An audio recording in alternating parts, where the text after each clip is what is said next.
పాడి పంటలు ఇచ్చి మమ్మల్ని అందరినీ ఆశీర్వదించి నీ యొక్క అనుగ్రహాన్ని తెలియజేయ తల్లి. పాడి పంటలేగా దానికి సమానంగా ఉన్నది బాలకు. గత ఏడు చెప్పినట్టు ఈ ఏడు కూడా మీకు వర్షాలు మాత్రం కుంభ వర్షాలు ఉన్నాయి. జనాలు మట్టుకు జాగ్రత్తగా ఉండాలి. కొట్టుకుపోయే ప్రమాదం కూడా ఉన్నది. అగ్ని ప్రమాదాలు ఉన్నాయి.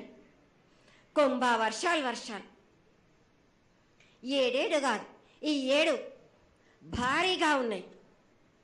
జనాలు మట్టుకు సగానికి సగం కొట్టుకుపోతూనే ఉంటారు. వాళ్ళకు ప్రాణ నష్టం కూడా జరుగుతుంది. అది జరగకుండా ఆపాల్సిన బాధ్యత నీదే కదా తల్లి. ఏడేడు కాదు వాళ్ళు, అది జరుగుతూనే ఉంటుంది. కానీ ఈ ఏడు మాత్రం భారీగా ఉంటాయి. ప్రమాదాలతో పాటు వాడి వరుసలు లేకుండా జనాలు మటు బాలబచ్చలు ఇట్లా ప్రవర్తిస్తుంటారు. ఎట్లెట్లా ఈ విధంగా మీరు చేస్తుంటారు. వాయి వరుసలు లేకుండా కళ్ళు తల పైకెక్కి మీరు ఘోరాలు చేస్తుంటే అట్లట్లు మీరు ఈ ఏడు మీరు ప్రమాదాలు జరుగుతూనే ఉంటాయి.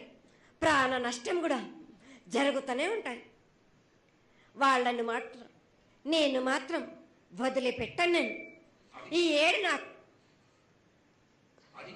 బాగా నాకు ఇబ్బందిగా ఉంది. నాకు కానీ సంతోషం అనేది లేకుండా చేస్తున్నారా మీరు?